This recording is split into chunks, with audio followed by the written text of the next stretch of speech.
पे देखिए क्वेश्चन है, two ships A and B are 10 kilometre apart. दो शिप ए और बी हैं। जैसे जैसे जैसे आप क्वेश्चन पढ़ते जा रहे हो आपको इन्फॉर्मेशन मिलता जा रहा है, उसे लिखते जाइए, नहीं तो आगे और सारे इन्फॉर्मेशन आएंगे और आप इनिशियल इन्फॉर्मेशन भूल सकते हो। इसलिए जो आप जानो उसे लिख लो उसी समय। तो हमने अभी यहाँ पे देखा कि दो शिप हैं ए और बी, ठीक, और दोनों 10 किलोमीटर से 10 किलोमीटर की दूरी पे हैं, ठीक। तो ऐसा बना देते हैं, एक ए यहाँ पे देते हैं, बी यहाँ पे देते हैं, दोनों के बीच की दूरी 10 किलोमीटर दे देते हैं, ठीक। एक लाइन से 10 किलोमीटर दूरी पे south to north, south to north. तो ये हम जो इस तरीके से एक लाइन से सेपरेट किए हैं एक दूरी से, और साउथ टू नॉर्थ दूरी है, दूरी साउथ से नॉर्थ की है। तो यहाँ पे हम ऐसे साइड में एक मैप बना देते हैं।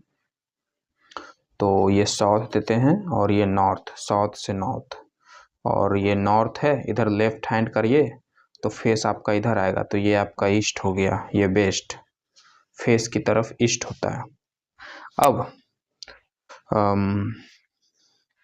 शिप ए, यहाँ पे शिप ए है, फार्दर नॉर्थ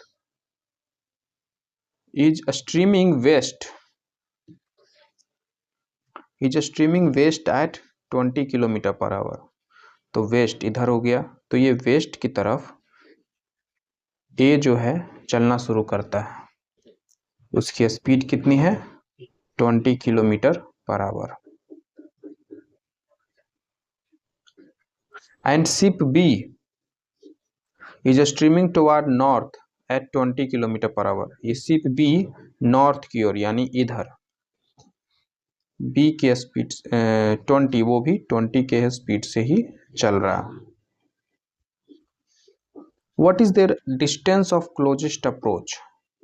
दोनों के डिस्टेंस ऑफ क्लोजेस्ट अप्रोच निकालना है।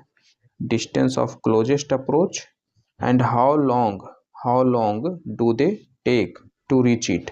कितना समय वो लगाएगा क्लोजेस्ट अप्रोच पे पहुंचने के लिए। तो स्टार्ट करते हैं। टाइम पूछा है और क्लोजेस्ट डिस्टेंस पूछा है।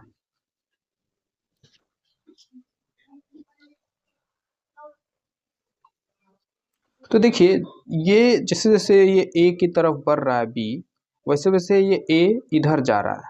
तो मान लो किसी समय पे ये बी यहाँ पहुंचा तो ए यहाँ पहुंच जाएगा। अब दोनों के बीच की दूरी ये रहा। फिर बी यहाँ पहुंचा तो ए यहाँ पहुंच जाएगा, अब दूरी ये रहा, है ना। तो कोई ना कोई एक समय पे दोनों के बीच की दूरी कम होगी और फिर बढ़ने लग जाएगी, क्योंकि और आगे जाएगा बी तो ए और दूर चला गया। तो देखिए दूरी बढ़ने लग गई। अब आप स्टार्टिंग में देख रहे थे दोनों के बीच की दूरी इतना 10 किलोमीटर था, थोड़ा सा आगे आया तो ये थोड़ा सा इधर चला गया, अब डिस्टेंस ये, अब डिस्टेंस ये, अब डिस्टेंस ये, तो बढ़ रहा है। एक समय पे कम रहा था फिर बढ़ने लग गया। तो जब हार्डली लास्टली जब कमा उसके बाद बढ़ने लगा, वो लास्ट पॉइंट पे जब कम रहा था उसके बाद बढ़ने लगा, उस मोमेंट पे डिस्टेंस हमको कैलकुलेट करना है। तो क्या करना चाहिए? तो देखिए यहाँ पे हम लोग रिलेटिव वेलोसिटी का कॉन्सेप्ट यूज करेंगे, क्योंकि यहाँ दो बॉडी मोशन में है। तो किसी एक को रेस्ट पे मान लेंगे और दूसरे को मूव कराएंगे, या किसी एक को रेस्ट मान लेंगे और उस हिसाब से अपना कैलकुलेशन करेंगे। तो एक को रेस्ट मान लेंगे तो कैलकुलेशन इजी हो जाता है। तो इसलिए हम रिलेटिव वेलोसिटी का यहाँ हेल्प लेंगे। अब तो क्या लेना चाहिए हमें यहाँ? Velocity of A with respect to B लें कि velocity of B with respect to A लें? क्या लेना ठीक होगा? कोई भी ले सकते हो आप, ऐसा कोई दिक्कत नहीं है। तो हम velocity of p with respect to a लेते हैं। तो इसमें a मेरा ऑब्जर्वर है और ऑब्जर्वर का स्पीड हम लोग 0 मानते हैं, और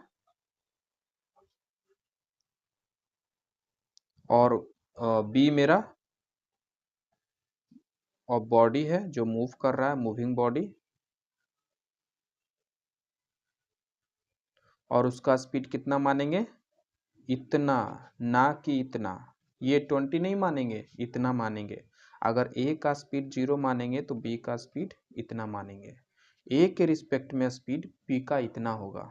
ग्राउंड से अगर देखोगे तो b का स्पीड इतना है, a का स्पीड भी 20 है, b का भी 20 है, पर सिर्फ a पे बैठ कर देखोगे तो b का स्पीड इतना है। ओके, तो स्टार्ट करते हैं।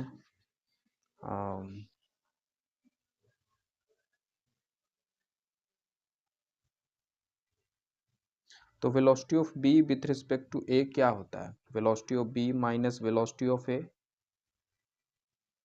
और b की वेलोसिटी कितनी है?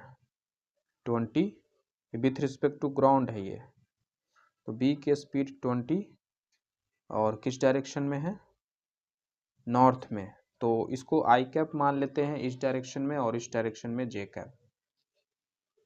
तो नॉर्थ, तो जे कैप लिख देते हैं, minus velocity of A with respect to ground, A किधर जा रहा है? इधर जा रहा है, वेस्ट की ओर, यानी माइनस आई कैप। तो 20 माइनस आई कैप, तो ये प्लस हो गया। तो जब ए देखेगा बी को तो उसे क्या लगेगा कि बी 20 से जे कैप में जा रहा है और 20 से आई कैप में जा रहा है, यानी वो इस डायरेक्शन में 20√2 से, इधर 20 इधर 20, तो ये 20√2 हो जाएगा। तो वो ए को लगेगा कि बी 20√2 से इधर जा रहा है और ए रुका हुआ है। तो ए जहाँ पे था, ये ऑरिजिन था, ऑरिजिन पे हम बी को मान लेते हैं, और यहाँ पे ए था 10 किलोमीटर दूर डी दूरी पे, और ए को लगेगा कि हम तो बैठे हुए हैं, बी जा रहा है और वो ऐसे जा रहा है, तो बी ऐसे जा रहा है, जा रहा है, जा रहा है ना, जा रहा है, जा रहा है, जा रहा है, जा रहा है, ऐसे जाता चलता चला गया। ए को यही लगेगा कि बी ऐसे चलता जा रहा है। अब बताइए कब दोनों के बीच की दूरी सबसे कम थी? जब बी यहाँ पे था तब, या जब यहाँ था तब, या जब यहाँ था, या यहाँ था, या यहाँ था? कब दोनों के बीच की दूरी कम होगी? तो आप क्लास 10th में पढ़े होंगे कोऑर्डिनेट ज्योमेट्री में कि एक पॉइंट और एक लाइन के बीच की शॉर्टेस्ट दूरी क्या क्या होती है? एक पॉइंट और एक लाइन के बीच की शॉर्टेस्ट दूरी क्या होती है? क्या ये होती है, क्या ये होती है, या ये होती है? तो आप ये भली भांति जानते होंगे कि दोनों के बीच की दूरी वह लाइन बताती है जो लाइन पॉइंट और लाइन के पॉइंट से लाइन पे बनी हो और परपेंडिकुलर हो। ये लाइन इस पॉइंट और इस लाइन के बीच की शॉर्टेस्ट दूरी नहीं है, क्योंकि ये 90 डिग्री नहीं बना रहा है। जो लाइन 90 डिग्री बना रहा है वही लाइन का लेंथ शॉर्टेस्ट दूरी होता है पॉइंट और लाइन के बीच में। ओके, तो ये वाली पॉइंट जब यहाँ पे बी था तो ए और बी के बीच की दूरी सबसे कम थी। ठीक, अब ये दूरी हम लोग जानते हैं 10 किलोमीटर, ये दूरी नहीं जानते हैं। ये कितनी स्पीड से इस डायरेक्शन में जा रहे हैं वो जानते हैं, 20√2।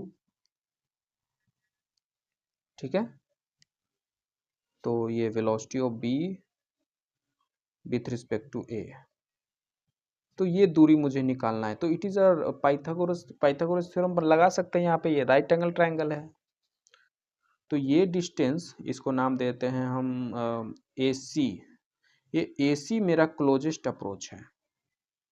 तो ये AC कैसे निकले, तो मुझे ये BC मालूम हो तब, तो ये BC मालूम है क्या, तो BC की तरफ कितना स्पीड से जा रहा है वो मालूम है 20√2, ओके।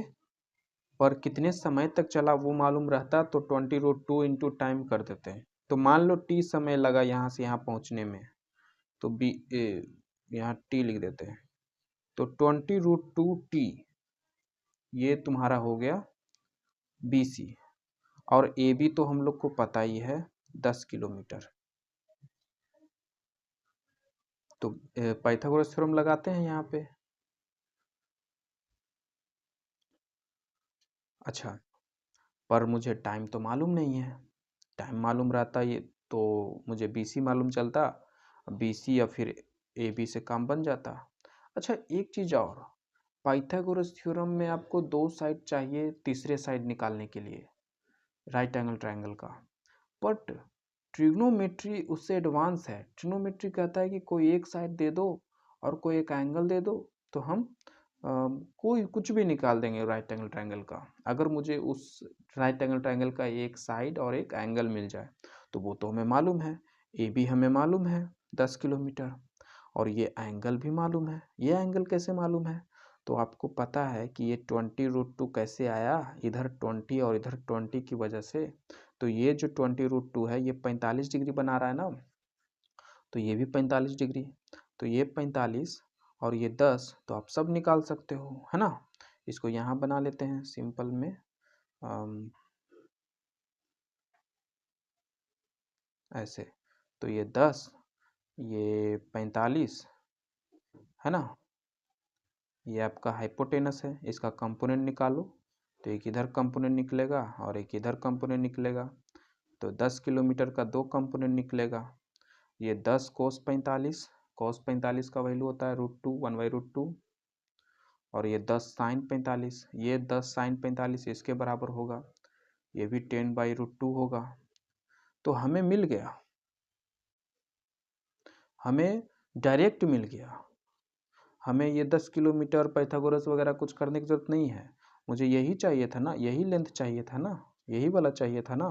और ये 10 का दो कंपोनेंट निकाल दिए, एक कंपोनेंट इधर आ गया एक कंपोनेंट इधर, तो 10 साइन 45 यानी 10/√2, तो AC मेरा क्लोजेस्ट अप्रोच 10/√2 हमें मिल गया, और बस हो गया।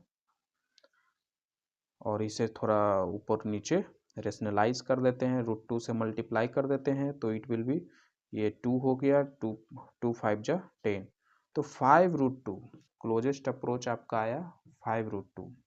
अब देखिए टाइम निकालते हैं, तो टाइम देखिए BC का लेंथ आप जानते हो ना, 10 क्या है ये ना, जानते हो 10/√2 या 5√2, तो BC बराबर 5√2 20√2 टाइम, तो टाइम √2 1/4 सेकेंड, है ना। सॉरी सेकेंड हम बोल रहे हैं, मुझे सेकेंड नहीं बोलना चाहिए, क्योंकि ये जो 10 था वो किलोमीटर में था, है ना। तो ये 10/√2 किलोमीटर आया, 10/√2 किलोमीटर आया, 5√2 किलोमीटर आया, किलोमीटर में आया, तो किलोमीटर में आया। और ये जो स्पीड था सब तो किलोमीटर पर आवर में था ना, ये 20√2 किलोमीटर पर आवर में था, तो यहाँ टाइम भी तो आवर ही होगा ना क्या। अब 1 घंटा को 60 मिनट लिख दो तो 15 मिनट आ जाएगा, टाइम बराबर 15 मिनट। तो ये बहुत ही अच्छा क्वेश्चन था, आई होप आपको ये समझ में आया होगा। स्टार्टिंग में अगर आपको थोड़ा कॉन्सेप्ट, अगर आपको रिलेटिव वेलोसिटी के बारे में आइडिया नहीं है, स्टार्टिंग ही है आपको, तो ये थोड़ा नहीं समझ में आया होगा कि कैसे रिलेटिव वेलोसिटी काम करता है, कैसे हम किसी एक को रुका हुआ मान लेते हैं, ये कैसे पॉसिबल है। तो ये सब चीज़ें आपको अभी नहीं समझ में आया होगा, तो आप इसे समझने के लिए आप रिलेटिव वेलोसिटी का स्टार्टिंग टॉपिक देखिए, फंडामेंटल उसके समझिए, ये थोड़ा एडवांस क्वेश्चन है रिलेटिव वेलोसिटी का, ठीक है। ओके, मिलते हैं नेक्स्ट क्वेश्चन में।